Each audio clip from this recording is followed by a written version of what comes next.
All right, good morning. Welcome back to another mob story. I'm trying to knock them out this morning since there's going to be no morning show. And this next story is coming out of Canada. You know, we've been talking about a lot of Canadian mob news, a lot of hits, a lot of stuff going on. First of all, salute to my man, Montreal Paul. He sent me this story as well as Shattered. So you see how people are just slowly sending me enough material I need to keep this platform going. So, I'm grateful, very grateful. So let's get right into business. A trafficker associated with a Mexican cartel importer was shot dead Friday night in Laval in a new settlement of underworld accounts. Michael Makakis, 35. Now, first of all, with a last name like that, you must have had trouble growing up. Knock, knock, who's there? Makakis. Makakis who? Makakis in your mouth. Let's keep it moving. Michael Makakis, 35, was found dead at approximately 12:45 a.m. in the parking lot of the building he lived on Phil Watson Street in the Comedy neighborhood. I hope I'm saying that right.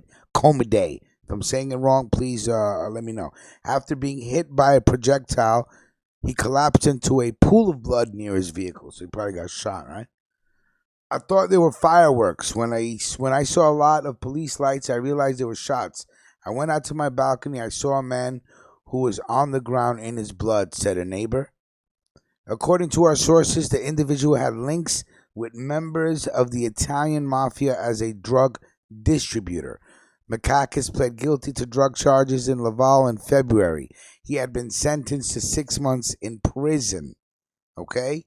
His murder occurred just steps from his former home on Elliott Avenue, where neighbors knew he was engaged in shady activities.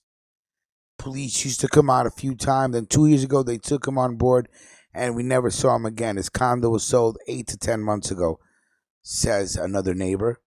Makakis was also close to Filipos Colaros, a late cocaine importer and a client of dangerous Mexican Sinaloa cartel formerly run by El Chapo, who we know is just got sentenced to life in jail plus 30 years, and he will be going to the Supermax prison in Colorado.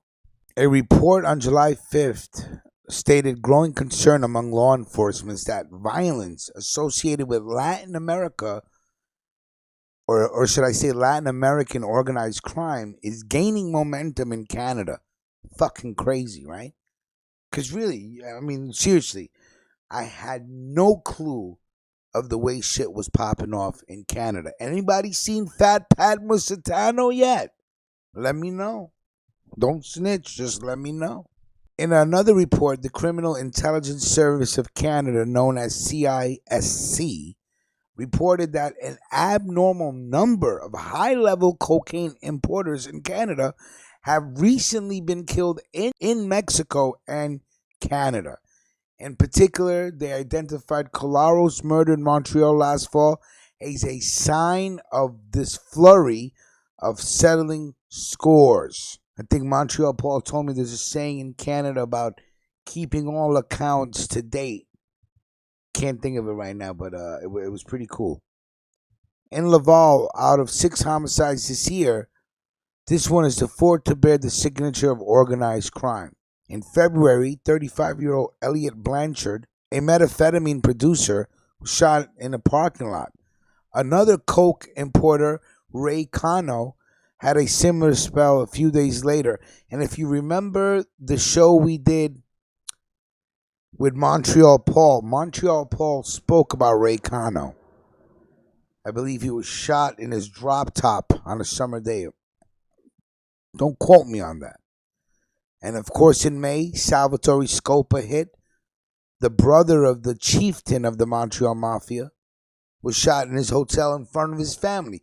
Came in shooting the place up, kids, women, no disregards. The murder of the mafioso in full reception led the Laval police, in collaboration with Suerte du Quebec and Royal Canadian Mounted Police, to go to war against the underworld. So salute to Montreal Paul and Shattered for sending me the story. Hey, Canada's still popping. Anybody seen Fat Pat Musitano? And still, salute to Fat Pat. Got shot in the head. He's still living. Where is he? I wonder. Wherever you are, stay safe, buddy. All right? Salute to everybody. Thank you for listening. Like, comment, share, subscribe. If you could throw the platform a donation, we humbly appreciate it. Grazie.